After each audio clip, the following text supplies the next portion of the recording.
नाशिक शहरातील विविध समस्यांवर उपाययोजना व्हाव्यात यासाठी सिटू संघटना, प्रागतिक पक्ष संघटना, वीज ग्राहक संघटना तसंच राष्ट्रीय झोपडपट्टी न्यायमंच आक्रमक झालेत.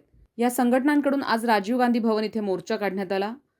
मात्र मोर्चा गेटवर पोहोचताच सुरक्षा रक्षकांनी गेट अडवून मोर्चेकऱ्यांना बाहेरच थांबवलं.